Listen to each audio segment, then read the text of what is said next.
Hey y'all, Virginia Schmidt here from Divinity School on this fine evening. And I just had such a wonderful experience that reminded me of so many things that I thought maybe would provide something inspiring or to come back to for you guys. So, the first thing I'll bring up is this story from Autobiography of a Yogi for you guys that have read it, Autobiography of a Yogi by Paramahansa Yogananda. And there's this part in it where that I come back to sometimes and that's helped me, where he's having this amazing night, our Paramahansa, with his guru, with his teacher, Sri Yukteswar. And I believe it's like the first time Sri Yukteswar has invited him to like sleep in his room with him. So it's this very like sacred thing. They're sharing a space, sleeping. Peter, no, it's my dog. They're sharing a space sleeping, and that night, this blissful, relaxing, amazing night, these people show up to the master's house, and they have to go feed them, and they have to get up and go be host to them. And Paramahansa has this resistance to it because that's the last thing he wants to do when he's finally arrived at this place, with his master, sleeping and relaxing and being in this sort of place of reverence in this amazing place. And now he has to get up and go fix food for these people and make these people welcome who've shown up in the middle of the night. And he gets over his resistance and he just does it, because that's what you do, right, for whatever comes up in your life. And Sri Yukteswar tells him, because you let go of your resistance to that and you were willing to do it, you will never again be asked to do that specific thing, because you were willing to do it, aka because you learned your lesson, right? Or you were willing. So this is just a little story of something that happened to me tonight that made me think of that story and that I wanted to tie in a couple other things with. So another thing that I've been thinking about a lot lately is how often, something happens and we say, what would have happened if I hadn't been there? Or what would have happened if that person hadn't been there? Disaster would have struck, as if there was any other place that we could have been or that person could have been in relation to an event, as in we always are exactly where we are. So saying like, what would have happened if, is kind of missing the point of like, you were exactly where you needed to be and that was what happened, or you were exactly where you were and that was what happened. So tonight I was out at the barn really late, doing some stuff with some horses' feet. And, by the time we got done, it was dark and there was a horse that got put away. And this has happened before. There's front stall doors and there's back stall doors. And sometimes when you take them out the back stall door and you don't close it and you put them in the front stall door and you forget, what happens? The horse gets out. So could be a disaster, right? But so as I finally got back to my cabin after, this very busy day and this full night at the barn, ready to relax, really here, and I go outside. So then I'm like, and I'm about to take a shower, and then I'm like, you know what? I'm going to go outside and have a cup of tea, have a little hand-smoked tobacco, hand-rolled tobacco, and just go outside and enjoy the night for a moment and relax. And so I wouldn't have gone outside, right? Also, if I wasn't going to do that. But I'm like, yeah, that feels right. So I go outside with my dogs, and in that exact moment that I go outside, I hear a large animal walking right by this cabin that I live in, because I live right by the barn, and my dogs are barking, and I'm like, so literally the timing is like, if I hadn't had walked out right then, I wouldn't have heard this. And I'm like, what is that? Realize it's the horse. So now it's dark. I'm going to have to go back to the horse's stall and get the halter and catch this horse in the dark and put him back in his stall. And a couple things occur to me. One, like as I'm walking to the stall, I'm instantly like, okay, God, gotcha. Because I keep having this thought of, what would happen if I just trusted that I was exactly where I'm meant to be, and that wherever I am is like what there is to do. And what would happen if I just stopped stressing and just trusted and gave this to God and gave this to the Holy Spirit? And so literally as I was walking back to the stall, I was like, okay, God, gotcha. Because it was like, look, you were out. So there's no point in having this reaction of like, what if I hadn't gone outside? What if I hadn't been there? Because instantly the message to me was like, you were exactly there. Like you were exactly there. And, but then I felt this resistance welling up, right? Of like, oh my gosh, I just want to relax. Like, it's now I have to go do this. And I just remembered that story from Autobiography of a Yogi that was like, just be willing to do it this time. And you'll, just be willing. Like that's all it takes. Here you are. Just be willing to do it. Don't resist it. Just be willing to do it so that this lesson can be learned. And I thought of that Sri Yukteswar story, and that really changed my energy. And the last thing that I wanted to share with you guys, because this hit home for me too in this story, so many beautiful life lessons, right, to be taken from each, occurrence that comes into our lives if we're willing to be there for it. And I felt myself in the dark, I had my flashlight, I had the halter, and I felt myself walking with this very pointed energy, very like, all right, I'm going to go find this horse. And I felt myself in that moment with, I could feel like that I was projecting this energy.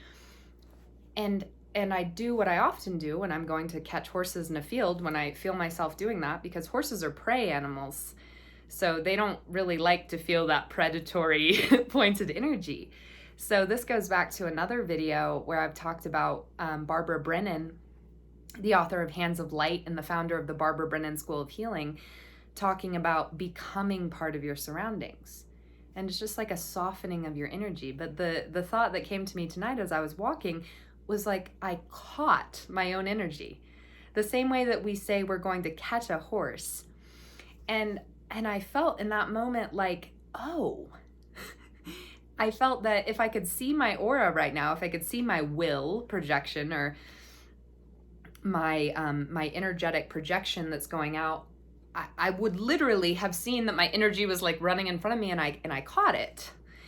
And so I just wanted to share that with you guys, because it's the same reason, right, of why we would take a conscious and intentional breath, like to come back to that calm place, to come back to the calm moment, to come back to being part of the environment, to see what's there, rather than this like honed in, like pointed energy in the environment that's so like this, that not only can you not see and be part of what's around you, but like you're disturbing it, because that energy, that really pointed, like I'm walking fast, I'm marching, I've got somewhere to go. You can feel it right now in this video, I'm sure, like the change in my energy, just like saying that. It's like a meh. That's what I would guess it is like in its environment, and we're like so caught up here. And instead just diffusing, coming back to full embodiment, catching the energy, like pulling it back so that it can like calm into the diffusing of all of what is there, if that makes sense. And I just thought it was such a beautiful story. Even before I took a shower or did anything, I wanted to come in here and share it with you guys, because it was like, wow, okay. Number one, do you trust? Like, just pay attention, to those moments, because literally it was just immediately like, okay, God, I gotcha. You had me. This is an answer to a question that I've asked of what would happen if I just trusted that I will always be in the right place at the right time, and stop feeling like my little ego is the one who needs to plan that. And of course, like this whole ordeal would have been avoided had the gates been double checked and shut. But that's kind of neither here nor there, because there's always going to be things that happen unexpectedly in life that like we can freak out planning for, and how are we gonna or just have this trust.